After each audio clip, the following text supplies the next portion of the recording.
Je vois plusieurs vidéos où les gens disent que la Russie n'est pas un allié fiable. Parce que la Russie était l'allié du Venezuela, mais on a vu comment est-ce que les Américains sont allés kidnapper le président vénézuélien. On voit aussi comment est-ce que les Américains sont en train d'attaquer directement l'Iran, jusqu'à même à Dja, le guide suprême. Donc pour eux, la Russie n'est pas un allié fiable. Il y a certains mecs qui se permettent de dire que les pays de l'AES doivent faire beaucoup attention parce qu'ils n'ont pas un allié fiable. Mais je dis, vous là, avant de dire ça, vous pensez que la Russie, c'est le gendarme du monde, quoi. La Russie, c'est le protecteur du monde entier, ou bien c'est le protecteur des pays faibles dans ce monde-là. Non, quand tu viens signer des accords avec la Russie, ça dépend de quel accord tu signes. Il y a des accords d'ordre stratégique. Et ils pensent que l'AES, là, ils ont signé des accords stratégiques avec la Russie. Et dans ces accords-là, c'est quoi?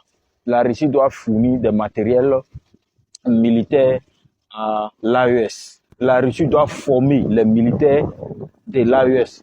C'est grâce à la Russie aujourd'hui que l'AES a pu conquérir plusieurs territoires qui étaient occupés par les terreaux. Ça, vous oubliez ça déjà. Si la Russie n'était pas là, est-ce que l'AES aurait cette force-là de pouvoir dégager l'armée française et l'armée américaine? Vous oubliez tout ça. Aujourd'hui, parce qu'il y a des choses qui sont en train de se passer ailleurs, vous dites non que la Russie n'est pas un allié fiable. Est-ce que parce que nous deux, on a des coopérations stratégiques, ça veut dire non que si toi on t'attaque, automatiquement, moi, je dois venir répondre? Ça n'a rien à voir. Voilà, il y a d'autres coopérations qui sont comme des pactes. Et ces coopérations, on voit ça entre la Russie et la Corée du Nord, la Russie et la Biélorussie. Ce genre d'accord-là, ce genre de coopération, c'est comme des pactes. Le jour quelqu'un va toucher la Biélorussie, c'est qu'il a touché aussi la Russie. Le jour quelqu'un va toucher la Russie, c'est qu'il a touché aussi la Corée du Nord. Et c'est comme ça, vice-versa. C'est la même chose avec ce qui s'est passé entre les pays de l'AES. Quand il y a un groupe d'individus qui voulaient organiser un bataillon pour aller attaquer le Niger, les deux autres pays de l'AES, là, le Mali et le Burkina, n'ont pas dit que si vous attaquez le Niger, c'est que automatiquement vous m'avez attaqué. Il y a ce genre aussi de coopération.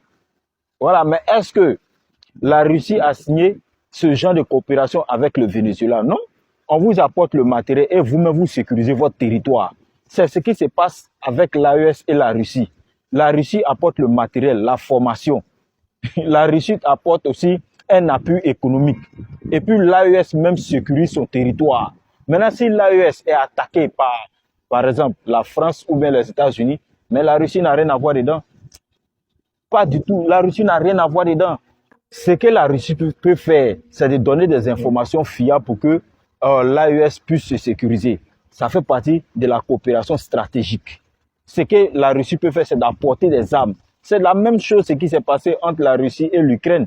Est-ce que les États-Unis se sont impliqués directement? Non, mais ils ont apporté des armes à l'Ukraine pour que l'Ukraine puisse se défendre contre les Russes. C'est ça. C'est ça qu'on appelle coopération stratégique. Est-ce que coopération stratégique, j'ai dit non que non, dès qu'on m'a attaqué, toi aussi tu dois venir répondre. Non, ça ne veut pas dire ça. On n'est pas dans GTA, on n'est pas dans un grain, ou bien on n'est pas dans la jungle. C'est pas ça, hein. Entre pays, il y a des choses qui se passent, hein. Ah, vous aussi. Vous pensez que si la Russie n'était pas derrière l'Iran, vous pensez que l'Iran allait avoir tous ces missiles-là pour pouvoir faire ce qu'ils sont en train de faire aujourd'hui? Vous pensez que si la Chine n'était pas derrière l'Iran, est-ce que l'Iran allait avoir cette force-là, cette capacité de pouvoir résister aux États-Unis? Posez-vous les questions. On ne se lève pas pour dire des choses parce qu'il faut le dire. Merci, on est ensemble.